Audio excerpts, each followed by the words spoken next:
Sometimes in life, opportunities come at you, and you have to grab them. These opportunities sometimes come only once in a lifetime, and I might have just had a once-in-a-lifetime opportunity.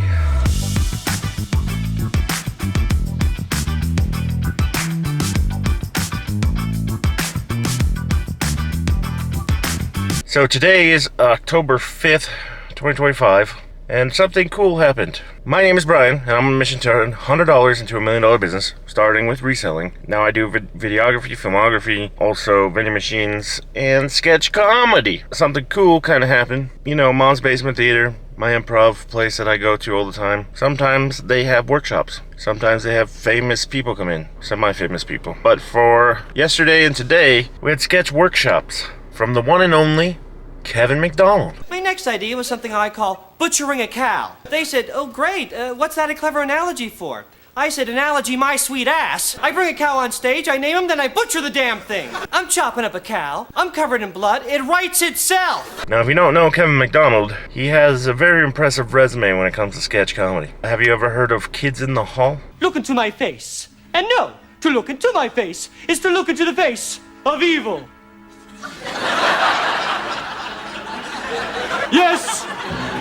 I'm a man possessed by many demons. Polite demons that would open a door for a lady carrying too many parcels. But demons nonetheless! Yes, that Kevin McDonald. So he is teaching a workshop about sketch comedy, and I'm taking it. Took it yesterday. It was more improv to sketch, but it was really helpful. It was a good experience. Had some good people in my class. But today is focused on sketch writing directly, more sketch writing, from a premise to actual sketch. So he's going to teach that today. And in life, if you get an opportunity to interact with someone who's on a path that you want to be on, or you want to get to that place where they're on the path, it's always good to get knowledge from them, to learn from their personal experiences. I had a sketch class last year with a similar person, Derek Shipman. He was in Second City in their sketch comedy stuff, and so like those classes were really good too. But someone like Kevin McDonald, he's up there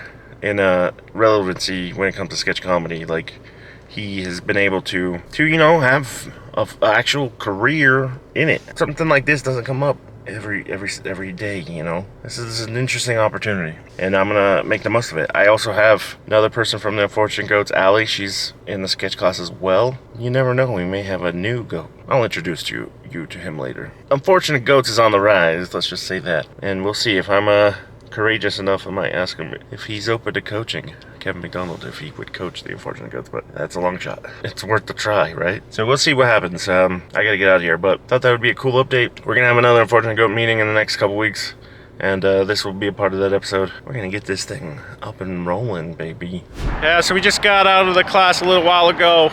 It was great. Kevin McDonald knows what the hell he's talking about. You can tell he just goes with an idea and just is so excited about it and excited to explore it. I did ask if he would like to be our coach, or well, I said, do you coach?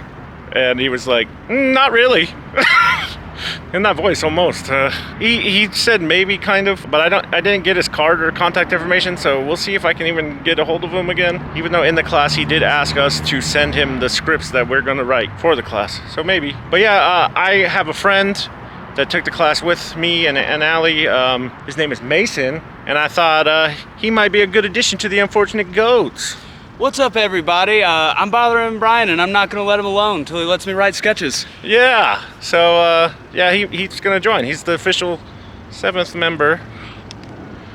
Yeah, I mean, there's some other people that are interested, but I wanted him first, so if you have any socials you want to plug? Yeah, check me out on the very creatively named Brian and Mason podcast. Me and my best friend get into weird history topics. Next week we're talking about dicks. Nice, and it's not me, Brian. It's his friend. It's a different Brian. I just like Brian's. Yeah, because everybody does. We learned a lot in the class, and we're going to make some stuff happen. All right, we'll see you later. Bye-bye. Ladies and gentlemen, the financials. So we have a gimbal that Brian got. I don't know what I'm doing, dude. I don't know what I'm doing. Ladies and gentlemen, we are here in Harrison's apartment with Brian's gimbal, and we were trying to calibrate it. It's not working very well, and Brian's about to fucking die over there. But we are in an ever forward moving mass of energy here at Revenue Quest and Last Stop and Unfortunate Goats and all that shit. So we need to upgrade gear as we go. That makes us a more powerful force as we move forward. But if Harrison can't figure the fucking equipment out, we're not going to get very far. I was doing pretty good. I'm not moving my hand at all, people. I'm literally using a joystick to make it move. And I'm actually liking it. Anyway, everybody, ladies and gentlemen, none of this probably made it into the episode, but if it did, just know our tech is upgrading and we're doing some great shit. Bye-bye. I hope I was recording so I can waste all of Brian's SD card space.